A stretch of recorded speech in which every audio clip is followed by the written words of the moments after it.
So the reason I wanted to get you back on today, Paul, is you recently posted a great article on the importance of getting the basics right before we embrace new technology.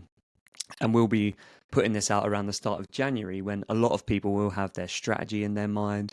They might Mm, be considering new tech for the year ahead. So that's kind of what we're going to discuss today. The sort of okay. fundamentals of getting things right before the new year, not getting too sucked in by shiny new things and making sure we're doing all the basics we need to have a great 2024. So on that note, I mean, what are some of the fundamentals that people should be getting in place as we enter the new year? And if they've got aspirations to drive impact, what are some of the basics we can reset to and make sure we're doing those right? So within the question you just asked, the primary phrase that stands out to me is the driving impact phrase. Driving impact is it begs the question, what is impact? I mean, we often talk about it, but what do we mean by it? So for me, impact in an organization is change that has an effect on that organization. And clearly we want a positive impact rather than a negative one, because it can go both ways. So for each initiative or whatever you're thinking to do during 2024, or even for your whole entire L&D strategy, you need to be defining what you mean by impact. Because until you can define that, and then you don't really know where you're going. And then the second thing is you need to state how you will know it has happened. So how will you know that impact has actually occurred? And particularly the impact that you want. How will you know that that has occurred?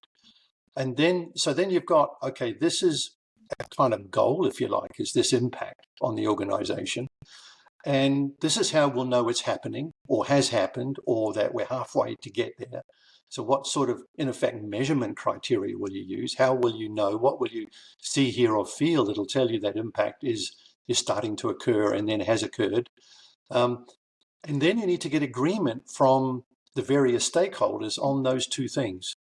And this is your fundamental: is what is the impact and how do we know it's happened? Yeah. So I think that's really important, because a lot of people start shooting from the hip saying, we'll get this bit of software, or we'll get this bit of technology, or we'll spend this money, we'll put this program in. Some senior person read something in an in-flight magazine and they thought, oh, that's great, let's go and do some of that. Those in-flight magazines have a lot to answer for, I tell you.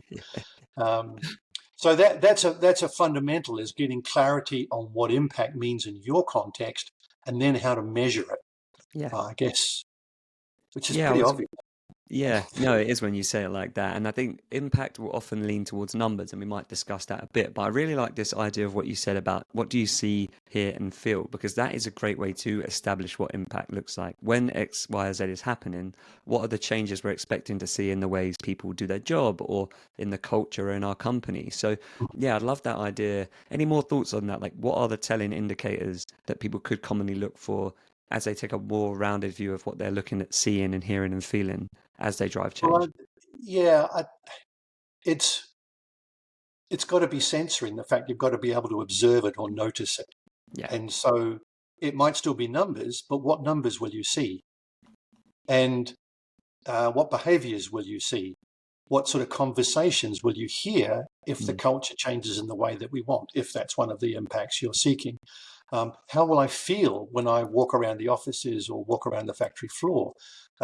How do other people say they are feeling as a result of the changes? So, it has got to be, you've got to observe something through your senses. So the question is, what are you going to observe or notice? And I think it's really important to get the distinction between, well, there's a set of numbers, but actually, um, how do people feel about all of that? Because a lot of business impact that's required is cultural often, and Yeah. that isn't necessarily just wrapped up in numbers.